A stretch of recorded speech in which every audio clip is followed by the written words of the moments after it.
What do you recommend in terms of working with an outsourced vendor? What's some of your advice for SaaS companies who are working with outsourced vendors or maybe struggling with an outsourced vendor?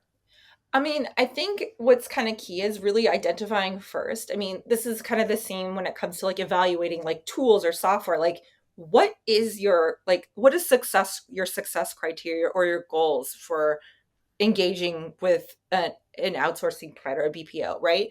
And if you don't really know, I think you can get guidance from a provider of what you want, but I think you really need to know for your business, for your customers, for your team, what are your goals for doing this?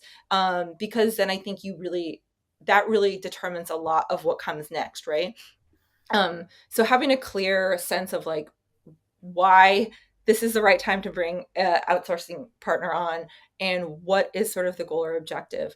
I think also similar to, anytime you're bringing on sort of a new tool or process, making sure that your team understands what this is about, that it's not about getting rid of their jobs, right? It's Mhm. about um, enabling them to really do the things that they are best capable of doing.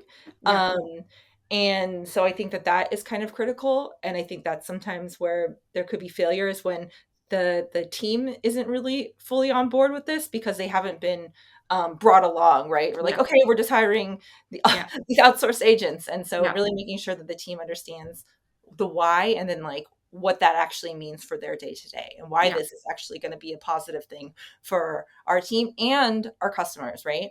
And then I think making sure that like how your outsourced partner sort of manages performance and what they look for when they're hiring agents or what that process like how involved do you want to be, do you need to be Yeah. in sort of that hiring and sort of the training piece, because I think I've gone through a few times looking at different like evaluating different vendors, and so a lot of them have different, either one company could have different models, right, for that, or they may have like a specific way that they handle that. So like making sure that it aligns with your business, your team. Yeah. And I think the other thing too isn't necessarily about the partner, but it's about you doing your prep to be ready for that. I think, recently kind of thinking about this, in my current situation, I was like, what would we need to do to be like really prepared to be able to engage with that outsourced provider? And I think right now our internal troubleshooting documentation is not very great.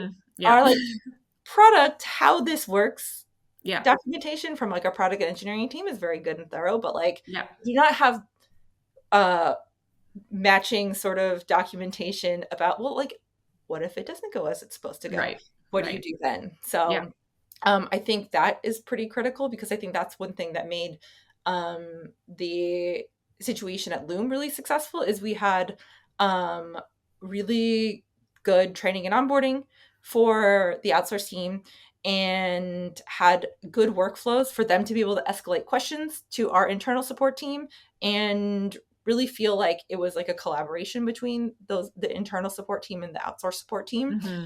um, and that they felt valued too, right? I think Yeah. that's important.